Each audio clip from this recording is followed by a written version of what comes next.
नमस्ते दोस्तों। हर किसी के अंदर अपनी ताकत और कमजोरियां होती है। मछली जंगल में नहीं दौड़ सकती और शेर कभी भी पानी में राजा नहीं बन सकता। इसलिए सबको अहमियत दीजिए, क्योंकि हर एक व्यक्ति, हर एक जीव में उसकी अपनी कुछ न कुछ काबिलियत होती है। किसी न किसी क्षेत्र में जरूर उसकी काबिलियत होती है। इसलिए क्या पता कब वो ऐसा ज्ञान दे दे जो आपका जीवन संवर जाए। इसीलिए कहा जाता है कि सभी व्यक्ति को सम्मान दीजिए, अहमियत दीजिए, उनके विचारों को ध्यान से सुनिए, ठीक है? तो आइए आज का डिस्कशन शुरू करते हैं। आज का डेट है 5 जनवरी 2024 और अभी हम डिस्कस करेंगे द हिंदू के कुछ इंपॉर्टेंट आर्टिकल्स हिंदी में।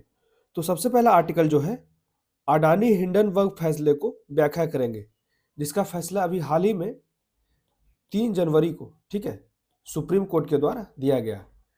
तो मेनली जो है, अडानी समूह पर वित्तीय अनियमितता का आरोप लगाया गया है, जिसके कारण अडानी के स्टॉक की भारी गिरावट देखी गई स्टॉक मार्केट में, ठीक है, जिससे बहुत से लोगों का पैसा डूब गया और बहुत से निवेशकों को नुकसान हुआ। तो इसी के कारण जो है यहाँ पे जांच की मांग की गई और मामला जो है वो कथित जो मार्केट है बाजार में हेर फेर की जांच की मांग करते हुए सुप्रीम कोर्ट तक पहुंचा। तो इसीलिए यहाँ पे हेर फेर की जांच करने के लिए मांग किया गया और इसी के लिए लोग सुप्रीम कोर्ट पहुंचे। तो सुप्रीम कोर्ट ने नियामक व्यवस्था का आकलन करने के लिए एक विशेषज्ञ टीम बनाई, ठीक है। मेनली जो है सेबी की व्यापक जांच को वैधता के लिए ही सुप्रीम कोर्ट गया था। तो सुप्रीम कोर्ट ने कहा कि सेबी जो है बहुत ही सही एजेंसी है, बहुत ही सही इंस्टीट्यूट है इस तरह की जांच करने के लिए, मुझे उसकी काबिलियत पे कोई भी शक नहीं है, ठीक है। तो इसको हम लोग विस्तार से पढ़ लेंगे, क्या पूरा मामला है, सेबी पर कैसे भरोसा किया जाना चाहिए, कैसे भरोसा किया गया और विनियामक संशोधन क्या क्या किए गए, ठीक है, जो ये बताएगा कि सेबी की जो जांच है वो उचित है और वह इस मामले की जांच के लिए बहुत ही सक्षम एजेंसी है, ठीक है। उसके जो अगला आर्टिकल है, स्वास्थ्य मंत्रालय ने ART, ये याद रखिएगा, ART मार्ग अपनाने वाली जितने भी सिंगल वुमेन्स होते हैं, चाहे वो डिवोर्स्ड हो या फिर विडोज हो या फिर सिंगल वुमेन ही रह गई हो, अनमैरिड रह गई हो, तो वो जो बच्चा पैदा कर रहे हैं, इस तरह के जो सिंगल वुमेन हैं वो बच्चा पैदा करने के लिए ART रूट का उपयोग कर रहे हैं, ठीक है। तो इसी का डेटा को कलेक्ट करने के लिए हेल्थ मिनिस्ट्री के द्वारा डेटा मांगा गया कि इस तरह की सिंगल वुमेन कितनी है जो ART रूट का उपयोग करके फर्टिलिटी, ठीक है, फर्टिलिटी को धारण करती है। तो इसको भी हम लोग विस्तार से पढ़ लेंगे। सबसे महत्वपूर्ण है इसका ART एक्ट 2021। ART का मतलब होता है असिस्टेड रिप्रोडक्टिव टेक्नोलॉजी एक्ट 2021। तो इसमें क्या क्या बातें की गई है, तो ART उन चिकित्सा प्रक्रिया को संदर्भित करता है जिसका उपयोग व्यक्तियों या जोड़ों को बच्चा पैदा करने में मदद करता है, ठीक है। बहुत से लोगों को बच्चा पैदा करने के लिए ये मदद करता है ART, ठीक है। इसमें विभिन्न तरीके का टेक्नोलॉजी उपयोग किया जाता है, जैसे कि इन विट्रो फर्टिलाइजेशन, जिसको IVF भी बोला जाता है, उसके बाद इंट्रासाइटोप्लाज्मिक स्पर्म इंजेक्शन, उसके बाद गैमेट डोनेशन। तो इस तरह का चीजें उपयोग किया जाता है ART के द्वारा अगर किसी को फर्टिलिटी धारण करना है, ठीक है। तो इसको हम लोग विस्तार से पढ़ लेंगे। उसके बाद अगला आर्टिकल है, केरल की तरह नई जमीन तोड़ना, मतलब कि वैश्विक शहरीकरण प्रवृत्ति और शहरी विकास के लिए एक व्यापक दृष्टिकोण की आवश्यकता के संदर्भ में केरल शहरी आयोग के गठन पर चर्चा किया जा रहा है। इसमें मेनली बात किया जा रहा है, यह भारत में शहरी क्षेत्रों के सामने आने वाली चुनौतियों पर प्रकाश डालेगा और जो शहरीकरण हो रहा है उसमें क्या क्या समस्याएं हैं, किन किन मानदंडों को नजरअंदाज किया जा रहा है, जिससे क्या क्या समस्याएं आ रही है, ये सारी चीजों को हम लोग अच्छे तरीके से देखेंगे कि क्या क्या चुनौतियां हैं शहरीकरण की, जो जटिल वास्तविकताओं को संबोधित करने में क्यों लोग विफल रह रहे हैं, उसके लिए शहरी विकास के लिए क्या क्या दृष्टिकोण अपनाए जा रहे हैं, ठीक है। ये सारी चीजों को हम लोग विस्तार से पढ़ेंगे, जैसे शहरीकरण से क्या लाभ है, ठीक है। शहरीकरण होगा तो ज्यादा से ज्यादा कम्युनिकेशन हो पाएगा, ठीक है, विकास ज्यादा तेजी से होगा, लोगों को रोजगार मिल पाएगा, ठीक है। उसके बाद बहुत ही अच्छा वातावरण सुनिश्चित किया जाएगा लोगों के रहने के लिए, ठीक है। साफ सुथरे माहौल मिलेंगे, साफ सुथरा वातावरण रहेगा, जिससे कि उस स्वास्थ्य से संबंधित वातावरण भी उपलब्ध होगा, बढ़िया हॉस्पिटल्स उपलब्ध हो जाएंगे, वहाँ पे बढ़िया प्ले ग्राउंड रहेंगे। इसलिए शहरीकरण के लिए बहुत से मानदंड जो है अभी भी ध्यान रखने की आवश्यकता है, ठीक है। उसके बाद जो अगला आर्टिकल है, भारत में नागरिक समाज जो है वो घेरे में है, ठीक है। मतलब यहाँ पे मेनली जो बात किया जा रहा है, सांप्रदायिकता की बात की जा रही है, ठीक है। लगातार जो देखा गया है हिंदू मुस्लिम, ठीक है, के बीच में जो विवाद रहता है, उससे कारण क्या होता है, बहुत से शहर या फिर छोटे छोटे क्षेत्र है जहाँ पे दोनों कम्युनिटी रहते हैं, हिंदू भी और मुस्लिम भी, तो जितने भी पर्व क्लैश करते हैं एक ही समय पे दोनों के पर्व आते हैं हिंदू और मुस्लिम के, तो उस समय जो है उन क्षेत्रों में बहुत ज्यादा तनाव की स्थितियां रहती है। ठीक है, तो इसी की बात की जा रही है यहाँ पे कि भारत भाग्यशाली है कि उसके पास असामान्य रूप से विविध और जीवंत नागरिक रहते हैं, मतलब कि विविध प्रकार के धार्मिक लोग रहते हैं, विविध संस्कृति को मानने वाले लोग रहते हैं। हालांकि संवैधानिक स्वतंत्रताएं स्वयं खतरे में है। यही बात कहा जा रहा है कि संविधान ने सभी को धार्मिक स्वतंत्रता उपलब्ध कराई है, फिर भी इसके कारण और भी समस्याएं रहती है। सामाजिक और राजनीतिक ताकतों द्वारा इन जो स्वतंत्रता है उसको पहचानना और उसकी रक्षा करना बहुत ही महत्वपूर्ण है। तो भारत के नागरिक क्षेत्र जहां समाज है वहां विशेष रूप से सांप्रदायिकता के खिलाफ लड़ने वाले जो संगठन है उनके सामने आने वाले खतरों पर हम लोग चर्चा करेंगे। तो आइए शुरू करते हैं।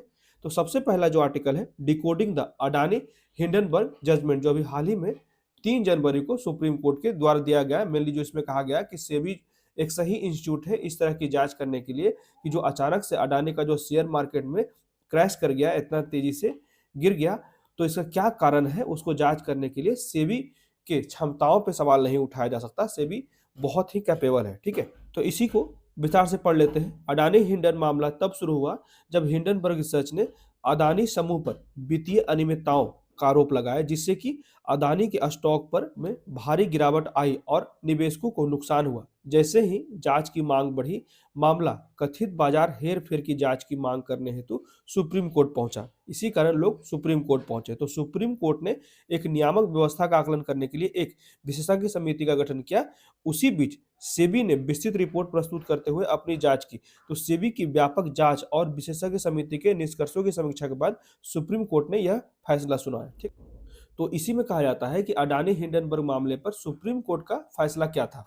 तो अतिरिक्त जांच की अस्वीकृति, मतलब कि अदालत ने सेबी की चल रही जांच पर भरोसा करते हुए एक विशेष जांच दल या केंद्रीय जांच ब्यूरो द्वारा एक नई जांच की मांग भी खारिज कर दी। ठीक है, सेबी पर भरोसा किया गया सुप्रीम कोर्ट के द्वारा और इसे सेबी की चल रही जांच पर संदेह करने का कोई कारण नहीं मिला। इससे 3 महीने के भीतर शेष मामलों को समाप्त करने का निर्देश दिया गया।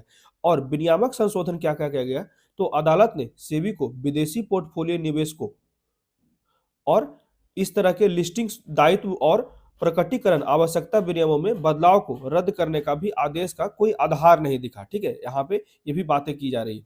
तो बुधवार को जो फैसला आया सुप्रीम कोर्ट का, उसमें कहा गया कि सेबी की जांच में दखल देने से सुप्रीम कोर्ट ने इनकार कर दिया और 3 जजों की बेंच ने कहा कि सेबी की जांच उचित है और वह इस मामले की जांच के लिए सक्षम एजेंसी है। आगे कहा जाता है अडानी हिंडनबर्ग मामले पर सुप्रीम कोर्ट के फैसले के क्या निहितार्थ हैं। तो इसमें आगे कहा जाता है बाजार का विश्वास बढ़ा। इससे क्या हुआ कि मार्केट स्टेबल हो गया। सुप्रीम कोर्ट के फैसले के परिणाम स्वरूप बाजार में सकारात्मक प्रतिक्रिया हुई और अडानी का बाजार मूल्य जो है वो बढ़कर 15 ट्रिलियन हो गया, जो निवेशकों के विश्वास को बहाल करने का संकेत देता है। चल रही सेबी जांच, यह फैसला जो है वो बाजार की अखंडता बनाए रखने में नियामक निकायों के महत्व को उजागर करता है। चल रही जांच में सेबी की भूमिका बहुत ही मजबूत है, जिससे कि पारदर्शिता की भी आवश्यकता है। यह मामला जो है वो पूंजी बाजारों में अधिक पारदर्शी और मजबूत निगरानी की आवश्यकता पर जोर देता है, जैसा कि ऑफशोर संस्थानों और शेयर होल्डिंग नियमों पर चिंताओं द्वारा सुझाया जाता है। ठीक है, तो इसमें आगे का रास्ता क्या कहा जाता है, वे फॉरवर्ड में यही मुख्य बात था। मेनली जो सुप्रीम कोर्ट ने रोका नहीं सेबी के किसी भी कार्य को और बाजार की जो अखंडता सुनिश्चित करने के लिए पारदर्शिता बढ़ाने, विनियमन अंतरालों को दूर करने की आवश्यकता है और विशेष रूप से अपतटीय जितने भी ऑफशोर इंस्टीट्यूट से, ठीक है, उसको और शेयरधारिता नियमों के संबंध में इस तरह के पारदर्शिता को बढ़ाए रखने और विनियामक अंतराल को दूर करने की आवश्यकता है। ठीक है, इसी की बात की जा रही है। और संभावित हेरफेर को रोकने और निवेशकों का विश्वास बनाए रखने के लिए निरीक्षण तंत्र को मजबूत करना महत्वपूर्ण है, जैसा कि अदानी समूह के बाजार मूल्य में हालिया उतार चढ़ाव से उजागर होता है। तो ये था पूरा का पूरा आर्टिकल जिसमें हमने डिस्कस किया कि अडानी हिंडन मामला क्या था और सुप्रीम कोर्ट का क्या फैसला आया सेबी के प्रति। अब बढ़ते हैं अगले आर्टिकल की तरफ। इसमें कहा जाता है स्वास्थ्य मंत्रालय ने एआरटी मार्ग अपनाने वाली जो सिंगल महिलाएं होती है उसकी डेटा का मांग किया है हेल्थ मिनिस्ट्री के द्वारा। तो इसमें क्या बातें हैं, हर एक चीज को विस्तार से पढ़ लेते हैं। जैसे सहायक प्रजनन प्रौद्योगिकी, इसी को कहा जाता है एआरटी, मतलब कि असिस्टेड रिप्रोडक्टिव टेक्नोलॉजी। तो एआरटी अधिनियम 2021 के कामकाज का आकलन करने के लिए केंद्रीय स्वास्थ्य मंत्रालय ने सभी राज्यों और केंद्र शासित प्रदेशों से जो सिंगल महिलाएं हैं, चाहे वो तलाकशुदा हो या फिर विधवा या फिर अविवाहित, उन महिलाओं की कुल संख्या का डेटा मांगा गया जिन्होंने इसका सफलतापूर्वक उपयोग किया गया है। एआरटी का मतलब असिस्टेड रिप्रोडक्टिव टेक्नोलॉजी, उसको भी आगे पढ़ेंगे। तो प्रजनन विशेषज्ञों ने एकल महिलाओं और अविवाहित महिलाओं को एक श्रेणी के रूप में शामिल करने के साथ ही इस कदम का स्वागत किया है। ठीक है, तो ये जो है मेथड ऑफ असिस्टेड रिप्रोडक्शन है। ठीक है, यहाँ पे दो तरीके अपनाए जाते हैं, एक फर्टिलिटी मेडिसिन के द्वारा और दूसरा जो है एआरटी मतलब कि असिस्टेड रिप्रोडक्टिव टेक्नोलॉजी के द्वारा, मतलब कि वो इंजेक्ट करके ही फर्टिलिटी किया जाता है, जिसमें होता है इंट्रायूटेरिन इंसेमिनेशन। ठीक है, और इसमें आईवीएफ भी यूज होता है, जिसमें इन विट्रो फर्टिलाइजेशन। ठीक है, इसमें 3 पार्ट है, जैसे एम्ब्रॉय ट्रांसफर, आईसीएसआई, उसके बाद जेडआईएफटी या फिर जीआईएफटी। तो ये कुछ चीजें हैं, इसे ध्यान रखिएगा, इसी का मेनली हम लोग डिस्कशन कर रहे हैं। तो सबसे पहले जान लेते हैं कि ये जो एक्ट बनाया गया है 2021 में, एआरटी एक्ट, उसी को कहा जाता है असिस्टेड रिप्रोडक्टिव टेक्नोलॉजी एक्ट। ठीक है, तो एआरटी उन चिकित्सा प्रक्रियाओं को संदर्भित करता है जिसका उपयोग व्यक्तियों या जोड़ों को बच्चा पैदा करने में मदद करता है। इसमें विभिन्न तरीके अपनाए जाते हैं, जैसे इन विट्रो फर्टिलाइजेशन हो गया, उसके बाद इंट्रासाइटोप्लाज्मिक स्पर्म इंजेक्शन। ठीक है, उसके बाद गैमेट डोनेशन, उसके बाद इंट्रायूटेरिन इंसेमिनेशन, उसके बाद सरोगेसी, उसके बाद परोपकारी सरोगेसी। तो ये सारी चीजें यूज की जाती है इसके अंडर में। ठीक है, एआरटी एक्ट के अंडर। एआरटी का उपयोग अक्सर उन व्यक्तियों या जोड़ों द्वारा किया जाता है जो प्रजनन संबंधी चुनौतियों का सामना कर रहे हैं, जिसमें बांझपन, आनुवांशिक विकार या फिर प्रजनन प्रणाली की असमानताएं भी शामिल है। एआरटी प्रक्रियाओं में आमतौर पर महिलाओं के गर्भाशय में स्थानांतरित करने से पहले प्रयोगशाला सेटिंग में, लैब्स में, मतलब कि शुक्राणु, स्पर्म्स, अंडे या फिर भ्रूण का हेरफेर किया जाता है, उसको इंजेक्ट किया जाता है। ठीक है, महिला के शरीर में। तो आगे देख लेते हैं एआरटी एक्ट का क्या क्या मुख्य विशेषता है। तो जैसे रजिस्ट्रेशन, पंजीकरण, तो प्रत्येक एआरटी क्लिनिक और बैंक को एक केंद्रीय डेटाबेस बनाए रखते हुए भारत के बैंकों और क्लिनिकों की राष्ट्रीय रजिस्ट्री के तहत पंजीकरण होता है। पंजीकरण 5 साल के लिए वैध है और इसे अगले 5 साल के लिए अपग्रेड भी किया जा सकता है, और अधिनियम के उल्लंघन के परिणाम स्वरूप पंजीकरण रद्द या निलंबित किया जा सकता है। शुक्राणु और अंडाणु को दान करने के क्या क्या शर्त है। तो पंजीकृत एआरटी बैंक जो है, ठीक है, ये ध्यान रखिएगा, एआरटी बैंक उसको कहा जाता है। तो पंजीकृत एआरटी बैंक जितने भी है, वहां पे 21 से 55 वर्ष की आयु के पुरुषों के वीर्य की स्क्रीनिंग की जाती है, स्पर्म को स्क्रीनिंग किया जाता है और उसको स्टोर किया जाता है और उसका संग्रह रखा जाता है। ठीक है, तो 23 से 35 साल की उम्र की महिलाओं के अंडे भी स्टोर किया जाता है। तो ये भी मुख्य पॉइंट है, इसे भी याद रखिएगा। 21 से 55 पुरुष का और 23 से 35 महिलाओं का। उसके बाद जितने भी डोनर होते हैं उसकी क्या क्या सीमाएं हैं।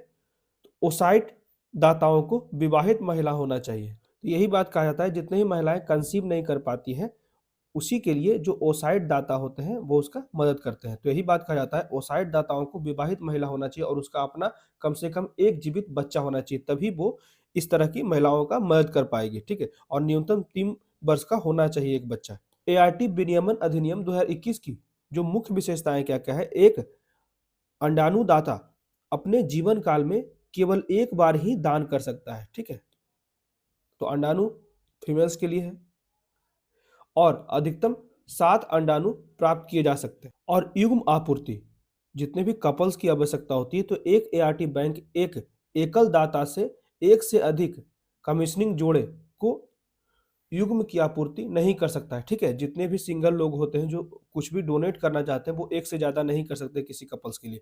माता पिता का अधिकार, एआरटी के माध्यम से पैदा हुए बच्चे को दंपति का जैविक बच्चा माना जाता है और दाता के पास माता पिता का कोई अधिकार, जितने भी डोनर होते हैं उसके पास माता पिता बनने का कोई अधिकार नहीं होता है।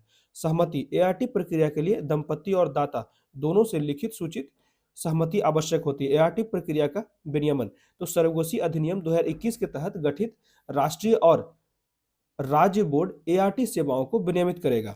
और बीमा क्या क्या, इंश्योरेंस क्या होता है, तो एआरटी सेवाएं चाहने वाले दलों को अंडाणुदाता के पक्ष में बीमा कवरेज प्रदान करना होता है, जिसमें दाता की किसी भी हानि, ठीक है, यहाँ पे क्लियर कहा जाता है जो डोनर होते हैं उसका किसी भी हानि का इंश्योरेंस कराया जाता है, जिसमें दाता की किसी भी हानि, क्षति या फिर मृत्यु को कवर किया जाएगा। लिंग चयन को रोकना, ठीक है, इसमें भी किसी भी जो पेट में बच्चा है उसका लिंग चयन नहीं किया जाएगा। गैर भेदभावपूर्ण प्रथाओं को सुनिश्चित करते हुए क्लिनिक को पूर्व निर्धारित लिंग के बच्चे को प्रदान करने की पेशकश करने से प्रतिबंधित किया जाता है। और अपराध क्या है? तो अपराधों में एआरटी के माध्यम से पैदा हुए बच्चे का परित्याग या शोषण या फिर भ्रूण की बिक्री या फिर व्यापार और जोड़े या दाता का शोषण भी शामिल है। तो सजा में 8 से 12 साल की कैद और 10 से 20 लाख रुपए का जुर्माना शामिल है। क्लिनिक और बैंकों को लिंग चयन, एआरटी का विज्ञापन या पेशकश करने से प्रतिबंधित किया जाता है। और अपराध में 5 से 10 साल की कैद और 10 से 25 लाख रुपए तक की जुर्माना भी किया गया है तय। तो एआरटी विनियमन जो है वो 2021 के संबंध में चुनौतियां और चिंताएं क्या क्या है? तो बढ़ी हुई लागत, बीमा, परीक्षण, पंजीकरण शुल्क जैसी अतिरिक्त आवश्यकताओं के कारण एआरटी जो है वो बहुत ही महंगी हो जाती है। कम उपलब्धता, बहुत से डोनर जो होते हैं वो उपलब्ध नहीं होते हैं। दाताओं की संख्या और प्रतिदाता चक्र पर सीमाओं के परिणाम स्वरूप उपयुक्त दाताओं की कमी हो जाती है, जिससे जोड़े के लिए मेल खाने वाले युग्मों को ढूंढना कठिन हो जाता है। भारत और दुनिया भर में प्रजनन दर में गिरावट आ रही है, जिससे कि डोनर्स होते हैं वो सीमित होते जा रहे हैं और उपयुक्त दाताओं को खोजने में भी चुनौतियां होती है। प्रतिबंध डॉक्टरों और जोड़ों के लिए विशिष्ट आवश्यकताओं या फिर प्राथमिकताओं को पूरा करने वाले दाताओं को खोजने में चुनौतियां उत्पन्न हो जाती है। उसके बाद संभावित दाताओं के लिए हतोत्साहन, कानूनी और सामाजिक परिणामों पर चिंता, साथ ही प्रोत्साहन की कमी संभावित दाताओं को एआरटी प्रक्रिया में भाग लेने से हतोत्साहित करता है। ठीक है, तो ये चुनौतियां थी। अब वे फॉरवर्ड देख लेते हैं। जैसे सब्सिडी और साझेदारी के माध्यम से समर्थन बढ़ाएं, ज़्यादा से ज़्यादा लोगों को इनकरेज करें, ठीक है, जो डोनर्स होते हैं। उसके बाद जागरूकता अभियान अपनाएं, सामुदायिक सहायता के साथ साथ उसके माध्यम से दाता पूल का विस्तार करें कि डोनर्स ज़्यादा से ज़्यादा इनकरेज हो, आगे आए। एक केंद्रीकृत मंच और उन्नत प्रौद्योगिकी के साथ दाता मिलन को सुव्यवस्थित करें, जिससे कि डोनर्स का डर खत्म हो। लागत प्रभावी उपचार के लिए अनुसंधान और नवाचार को प्रोत्साहित करें, जिससे कि जो कॉस्ट है वो कम हो सके। उसके बाद अधिकारों की रक्षा करने और नैतिक चिंताओं को दूर करने के लिए एक सहायक कानूनी ढांचा विकसित करने की बात की जा रही है। तो इसी संबंधित एक क्वेश्चन हम लोग देख लेते हैं। इसमें कहा जाता है कि मानव प्रजनन प्रौद्योगिकी, ये 2020 में क्वेश्चन आया था यूपीएससी में, उसमें हालिया प्रगति के संदर्भ में प्रो न्यूक्लियर ट्रांसफर क्या होता है, ठीक है, इसका उपयोग जो है वो किस तरह से किया जाता है। तो ऑप्शन ए है दाता शुक्राणु द्वारा इन विट्रो में अंडे का निषेचन के लिए। ऑप्शन बी है शुक्राणु उत्पादक कोशिकाओं का अनुवांशिक संशोधन करने के लिए।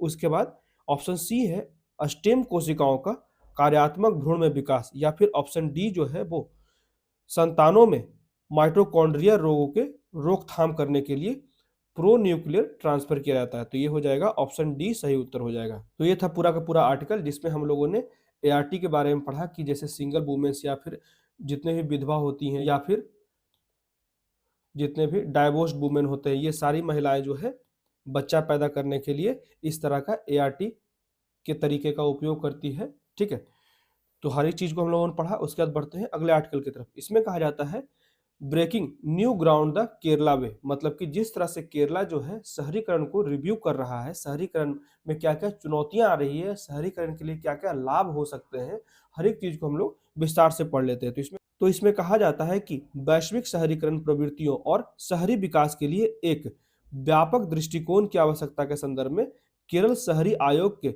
गठन पर चर्चा की गई। यह भारत में शहरी क्षेत्रों के सामने आने वाली चुनौतियों पर प्रकाश डालता है और शहरी नीतियों की समीक्षा और पुनर्मूल्यांकन के महत्व पर जोर देता है। यह स्वतंत्र भारत में शहरीकरण के ऐतिहासिक विकास चरणों को प्रतिबिंबित करता है। ठीक है, यही बात कहा जाता है कि शहरीकरण को ज्यादा से ज्यादा ये प्रतिबिंबित करता है, जिसमें नेहरूवादी केंद्रीकृत योजना और 1990 के दशक में निजीकरण, जो प्राइवेटाइजेशन हुआ, उसके रुझान दोनों की विफलताओं पर भी ध्यान आकर्षित करता है। और यह शहरीकरण के वस्तुनिष्ठ पैटर्न को समझने, प्रवास करने, निपटान पैटर्न और सूचना प्रौद्योगिकी की भूमिका का ध्यान केंद्रित करने की आवश्यकता पर जोर देता है। आगे इसमें कहा जाता है कि शहरों में शासन के मुद्दे, जैसे कि नगर पालिकाओं को विषय के विलंबित हस्तांतरण और निर्वाचित अधिकारियों के बजाय प्रबंधकों को रखने पर बहस पर प्रकाश डालता है। तो ये बहुत सी पॉइंट है जिसे आप ध्यान रखिएगा शहरीकरण के लिए। ठीक है, तो मौजूदा शहरी मिशन, जैसे कि स्वच्छ भारत और स्मार्ट सिटी वांछनीय परिणाम देने में अभी भी विफल रहा है और ऐसा करना भी जारी रह सकता है। मतलब कि ये अपने परिणाम देने में, जितने भी स्वच्छ भारत हो या फिर स्मार्ट सिटी योजना हो, ये अभी भी अपने लक्ष्य को प्राप्त करने में विफल रहा है। तो यही बात इस फिगर में भी की जाती है अर्बन पॉलिसी कमीशन, जिसका एम जो है making Kerala the first state to formulate and urban policy to guide the state's development activity for next 25 year. ठीक है, अगले 25 साल तक का ये रोड मैप तैयार कर रहा है अर्बनाइजेशन के लिए। तो bill comprise nationals international urban development experts, ठीक है, और जितने भी राष्ट्रीय और अंतर्राष्ट्रीय बेहतर जो शहरीकरण करने वाले हैं उनको एक मंच पे लाना है। Will help develop an international perceptive on urbanisation. ठीक है, एक अंतर्राष्ट्रीय मानक के अनुसार शहरीकरण करने में ये सफल होगा। Grant for rebuild Kerala and अमूर्त स्कीम टू बी अटिलाइज्ड। ठीक है, तो यही चीजें हैं जो मुख्य बात है। तो यहाँ पे चुनौतियां क्या क्या है, तो शहरीकरण की जटिल वास्तविकताओं को संबोधित करने में उसकी विफलताओं के लिए शहरी विकास के लिए टुकड़ों में दृष्टिकोण की आलोचना की जाती है। शासन के मुद्दे, जिसमें नगर पालिकाओं को विषयों को स्थानांतरित करने में देरी और शहर के मामलों में प्रबंधन पर बहस शामिल है और प्रभावी शहरी शासन के लिए चुनौतियां पैदा होती है। तो मौजूदा शहरी जो मिशन है, जैसे कि स्वच्छ भारत, स्मार्ट सिटी, वांछनीय परिणाम देने में अभी भी विफल रही है। आगे कहा जाता है शहरीकरण से क्या क्या लाभ हो सकते हैं, तो शहरों को प्रतिस्पर्धी बनाया जाएगा, उन्हें विकास का इंजन बेहतर तरीके से विकास होगा, न कि ज्ञानोदय, सपनों का भविष्य और आवास का, ये सारी चीजें उपलब्ध होगी, चाहे एजुकेशन के लिए हो, रहने के लिए हो। ठीक है, तो ये सारे वातावरण सुनिश्चित किए जाएंगे। शहरीकरण प्रक्रिया को कुछ मिशन दृष्टिकोण तक सीमित नहीं किया जाएगा। उसके बाद केरल जो है वो शहरी आयोग अन्य राज्यों के लिए प्रकाश स्तंभ बन सकता है कि कैसे शहरीकरण करने की आवश्यकता है, किन किन चीजों को ध्यान में रखने की आवश्यकता है। तो विश्व की आधी से अधिक आबादी 56% वर्तमान में शहरों में रहते हैं, ये पॉइंट ध्यान दीजिएगा। तो केरल की शहरीकृत आबादी लगभग 90% अनुमान की जा रही है। तो नेहरू काल में, जिस समय जवाहरलाल नेहरू भारत के प्रधानमंत्री थे, उस समय केंद्रीकृत योजना दृष्टिकोण के साथ लगभग 150 नए शहरों का निर्माण किया गया था। तो केरल के शहरी विकास में चुनौतियां क्या क्या है, तो 74वें संवैधानिक संशोधन ने शहरी विकास में अधिक निजी पहल और निवेश की ओर बढ़ावा को चिन्हित किया। केरल शहरी आयोग के पास शहरीकरण की चुनौतियों का समाधान करने और शहरी विकास के 25 वर्षों के लिए एक रोड मैप तैयार करने के लिए 12 महीने का जनादेश है। ठीक है, चुनौतियां इसमें भी है, जैसे कि शहरी विकास के ऐतिहासिक चरणों की आलोचनात्मक जांच करता है और पिछले दृष्टिकोण की कमियों पर प्रकाश डालता है। यह मौजूदा शहरी मिशनों की प्रभावशीलता, जो अभी शहरी मिशन चलाई जा रही है केंद्र सरकार के द्वारा या फिर राज्य सरकार के द्वारा, उसकी प्रभावशीलता का भी जांच करता है और शहरीकरण प्रक्रियाओं की समग्र समझ की आवश्यकता पर जोर देता है, जिससे कि सफल शहरी विकास में बाधाओं के रूप में शासन के मुद्दे और वित्तीय केंद्रीकरण पर गंभीर रूप से चर्चा करने में हम सफल हो सके। तो इसमें वे फॉरवर्ड क्या है, आगे का रास्ता, तो केरल जो है वो शहरी आयोग का गठन अन्य अत्यधिक शहरीकृत राज्यों के लिए एक मॉडल के रूप में कार्य कर सकता है और यह शहरी विकास के लिए एक व्यापक और वस्तुनिष्ठ दृष्टिकोण की वकालत करता है, जिसमें प्रवासन, निपटान पैटर्न और सूचना प्रौद्योगिकी जैसी चुनौतियों के समाधान के महत्व पर जोर दिया गया है। अधिक सफल और टिकाऊ शहरी भविष्य के लिए शहरी नीतियों पर दोबारा विचार करने की आवश्यकता है। तो ये था पूरा का पूरा आर्टिकल, जिसमें हम लोगों ने शहरीकरण और केरल में किस तरह से शहरी विकास आयोग बनाया गया है, उससे क्या फायदे हो सकते हैं, एक रोल मॉडल की तरह भारत में आ सकता है। तो इसके हर एक चीज को हम लोगों ने विस्तार से पढ़ा। अब बढ़ते हैं अगले आर्टिकल की तरफ। इसमें कहा जाता है कि भारत में नागरिक समाज घेरे में, मतलब लिमिटेशन में आता जा रहा है। यहाँ पे मेनली जो बात की जा रही है सांप्रदायिकता की बात की जा रही है। ठीक है, तो इसमें कहा जाता है कि संवैधानिक रूप से जो गारंटी दिया गया है संविधान में कुछ फंडामेंटल राइट्स का, उसमें जो है वो रिलीजन का भी है, संप्रदाय का भी है। तो गारंटीकृत सिद्धांतों के तहत विनियमित एक मुक्त नागरिक स्थल जो है वो लोकतंत्र का सार है। तो भारत बहुत ही भाग्यशाली है कि यहाँ बहुत ही डाइवर्स कल्चर है, बहुत ही डाइवर्स रिलीजन है। भारत भाग्यशाली है कि उसके पास असामान्य रूप से विविध और जीवंत नागरिक समाज है। हालांकि संवैधानिक स्वतंत्रताएं जो है वो स्वयं खतरे में है। क्यों, तो संविधान में अपनी आस्था रखने वाली सामाजिक और राजनीतिक ताकतों द्वारा इन जो अनेक प्रकार के मूल अधिकार की स्वतंत्रता दी गई है भारत के संविधान में, इन स्वतंत्रताओं को पहचानना और उसकी रक्षा करना भी बहुत ही महत्वपूर्ण है। तो भारत के नागरिक क्षेत्र, जहां भारत का समाज है, विशेष रूप से सांप्रदायिकता के खिलाफ लड़ने वाले संगठनों के सामने आने वाले खतरों पर चर्चा की गई है। इसमें संवैधानिक स्वतंत्रता की रक्षा पर जोर दिया गया और उसके महत्व के बारे में बात की गई। तो इसमें विवरण देते हुए राइटर के द्वारा कहा जाता है कि भारत के विविध और जीवंत नागरिक समाज में संवैधानिक स्वतंत्रता की घेराबंदी की जा रही है। ठीक है, यहाँ पे ही बात कहा जा रहा है कि संवैधानिक स्वतंत्रता की घेराबंदी की जा रही है, सीमितता आ रही है। तो सांप्रदायिकता से सक्रिय रूप से लड़ने वाले संगठनों को गंभीर हमले का सामना करना पड़ रहा है, जिससे उनकी फंडिंग और नेतृत्व भी प्रभावित हो रही है। तो राज्य जो है वो नागरिक स्थान पर अंकुश लगाने के लिए कानूनी शुल्क, कानूनों में संशोधन और टैक्स संबंधी उपायों सहित विभिन्न उपकरणों को नियोजित कर रहा है। अल्पसंख्यक हो गया, दलित हो गया, आदिवासी अधिकार, समानता को बढ़ावा देने वाले संगठनों पर भी प्रतिकूल प्रभाव पड़ रहा है। जो इस तरह के जो समाज होते हैं वहां इस तरह के असमानता को देखकर उसके विरुद्ध लड़ते हैं इस तरह के संगठन, उनको भी प्रभावित किया जा रहा है। तो इसमें चुनौतियां क्या क्या है, तो उच्च तीव्रता वाले हमलों के कारण कुछ जो एनजीओ हैं संगठनों के नेताओं को वित्तीय बाधाएं एवं कारावास की सजा हुई। तटस्थ या फिर गैर सांप्रदायिक संगठनों के लिए भी नागरिक स्थान जो है वो सिगड़ता जा रहा है। एनजीओ को डराने धमकाने के लिए मनी लॉन्ड्रिंग के आरोप और जांच जैसे कानूनी उपकरण का उपयोग किया जा रहा है। यहाँ पे ज्यादा कुछ बोला नहीं जाएगा क्योंकि यहाँ पे हिंदू और मुस्लिम यहाँ पे बहुत जगह सरकार का भी सपोर्ट होता है। ठीक है, तो एफसीआरए जैसे कानून में संशोधन और जो एनजीओ के लिए विदेशी धन तक पहुंच को भी प्रतिबंधित करता है। तो कर संबंधी प्रावधानों के माध्यम से घरेलू दानदाताओं को डराना, तो ये सारे कारण से जो हेल्प भी करते थे इस तरह के असमान परिस्थितियों में, बहुत से समुदाय का मदद करते थे इस तरह के संगठन जो गैर सरकारी संगठन थे, परंतु वे भी अब डरने लगे हैं क्योंकि इस तरह के अनेक प्रकार के गंभीर आरोप लगाए जा रहे हैं इस तरह के गैर सरकारी संगठनों पे, तो ये पीछे हट रहे हैं। ठीक, अब हम लोग कुछ उदाहरण देख लेते हैं, जैसे कि एमनेस्टी इंटरनेशनल, इसके बारे में हम लोगों ने बहुत बार डिस्कस किया है। ठीक है, उसके बाद सेंटर फॉर इक्विटी स्टडीज, उसके बाद cities for justice and peace समेत अन्य को गंभीर हमले का सामना करना पड़ा। ये सभी लोगों को गंभीर हमले का सामना करना पड़ा जब ये इस तरह का जो फंडामेंटल राइट का हनन हो रहा था किसी भी समाज में किसी भी विशेष धर्म के प्रति, और ये उन लोगों ने आवाज उठाया तब इन्हें बहुत से दुष्परिणाम देखने पड़े। उसके बाद ग्रीन पीस, उच्च तीव्रता वाले हमलों से निचले स्तर पर संक्रमण देखा गया। तो इसका जो फैक्ट है 2010 और 20 में एफसीआरए में संशोधन ने 2015 और 2022 के बीच लगभग 18,000 एनजीओ को प्रभावित किया। फिर आयकर अधिनियम में 2020 के संशोधन से हर 5 साल में एनजीओ प्रमाण पत्रों का नवीकरण अनिवार्य कर दिया गया। उसके बाद सीबीआई को एफसीआरए के तहत एनजीओ की जांच करने का भी अधिकार दिया गया।